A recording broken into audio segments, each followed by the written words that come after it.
En plein Fructidor, nous vous invitons à découvrir les apprentissages de nos 3 petites truffes. Il fait déjà assez chaud pour entendre les cigales qui s'honorent notre garrigue estivale. Renards, sangliers et grenouilles préfèrent attendre leur tournée nocturne. Maman demande à entrer pour câliner ses petits protégés et prodiguer les premières vérifications matinales. Nos petits canidae ont tout juste passé leur premier mois de vie et commencent les apprentissages éducatifs, canins et humains. Ils débutent tout juste le sevrage progressif avec de l'alimentation molle. Alors, ils se délectent des dernières gouttes de lait de maman lorsqu'ils en ont l'occasion.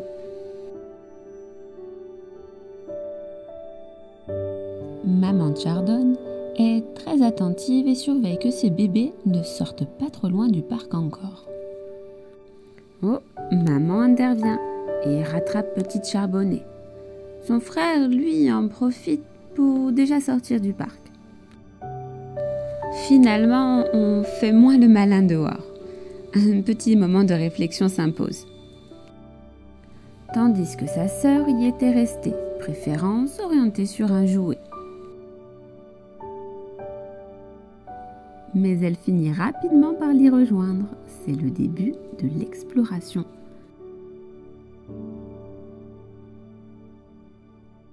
Oups, le parquet.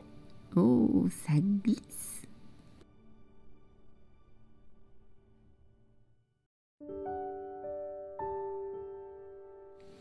Par le jeu, maman apprend doucement au bébé les rudiments des codes canins, comme l'inhibition à la morsure, c'est-à-dire le fait de savoir utiliser sa gueule sans exercer de pression qui pourrait être douloureuse. Progressivement, elle essaie de réduire l'accès à ses tétines pour rediriger l'intérêt vers des occupations communes et dans les interactions sociales. Un rappel à l'ordre, tu t'éloignes trop.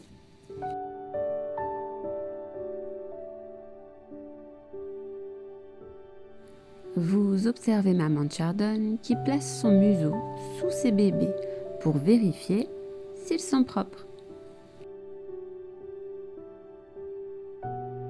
Nous allons maintenant apporter la tentation pour apprendre la patience. Observez, maman s'installe tout en restant dans sa tanière avec ses 3 bébés.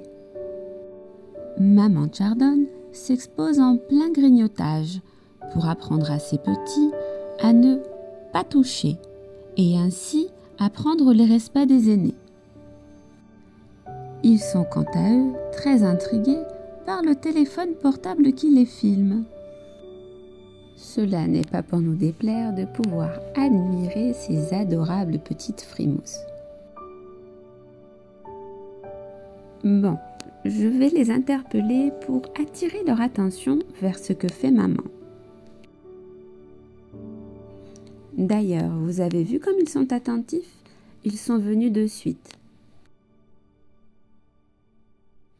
Oh, mais c'est pas possible d'être chou comme ça. Et on se dirige toujours vers la caméra. Oh, regardez ce regard expressif.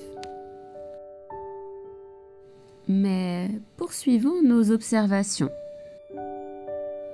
L'un d'entre eux, un peu plus téméraire, prend l'initiative de s'approcher.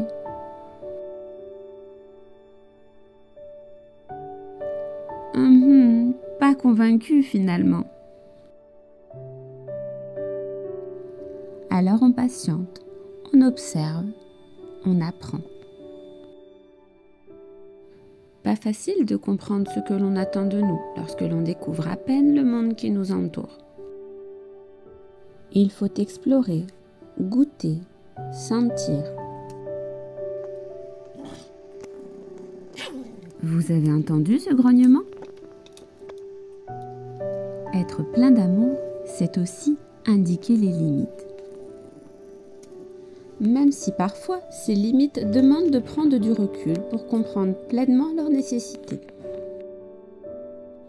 De notre point de vue d'humain, un grognement est trop souvent spontanément perçu comme une manifestation d'agressivité, alors qu'il est en premier lieu un moyen de communication. L'éducation par la meute, de ce fait par les aînés, permet au bébé de se familiariser avec les attentes similaires qui seront attendues dans nos environnements humains. La première notion à retenir est d'être clair sur nos intentions. Un « non » doit être indiqué avec conviction. Si vous n'êtes pas convaincu, les bébés ne le seront pas pour vous. Tout comme nos enfants humains, au-delà des mots, c'est le non-verbal qui est perçu. L'apprentissage par l'expérientiel sont le fondement de l'éducation. On découvre les textures et les sons. On apprend à ne pas avoir peur des objets en mouvement ou qui peuvent tomber.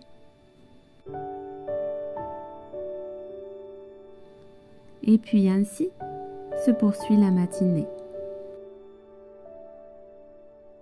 Ma petite maman de Chardonne, du haut de ses 2,5 kg, me rejoint en pleine administration, tout en supervisant par des allers-retours ses petits, bien entendu. Oh, d'ailleurs, c'est bientôt l'heure des bouillies. Vous entendez? Je tapote doucement sur les écuelles en céramique. On sonne le repas. Allez, on vous fait découvrir comment on se tartine les patounes comme nos bébés humains en pleine découverte des premières purées de maman. En dessous de 6 mois, il faut être vigilant comme pour nos bébés humains, que les repas soient bien pris en entièreté. Vous savez, les Spitz poméraniens sont très souvent exigeants sur leur nourriture et peuvent complètement bouder s'ils n'apprécient pas l'odeur, le goût ou tout simplement si ce n'est pas à bonne température. Oh oui, c'est trop bon ça. Plein les babines et tout partout. De toute façon, c'est bien maman qui viendra nous les chouiller d'affection pour nous rendre tout propres. Bah quoi? Vous pensiez que l'on était civilisé dès les premières dégustations? Maman est déjà de retour. Alors, qu'est-ce qu'il reste ici comme petites miettes? D'ailleurs, vous savez ce que l'on vient de manger? On vous dit notre petit secret pour être petit mais costaud? Cette préparation est une bouillie faite à la maison avec beaucoup d'amour. Elle contient des protéines de viande et également du lait frais pour habituer notre tube digestif encore très immature progressivement aux croquettes sèches qui sont très bientôt à venir. Oh là là, c'est sûr, on a bien mangé maintenant.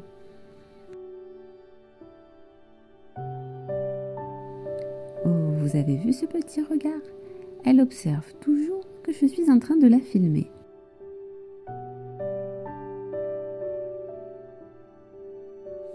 Oh, mamita chardonitas, elle commence à débarbouiller un peu tout le monde. Mais oui, il y en a vraiment partout. Il était temps. Ces moments d'échange avec maman sont essentiels pour apprendre également les bonnes notions d'hygiène. Mais après toutes ces émotions, c'est surtout d'un gros dodo que l'on a envie. Allez, promis, on vous retrouve très prochainement pour vous faire découvrir de nouvelles vidéos de notre quotidien au domaine Mini Kleps. À bientôt!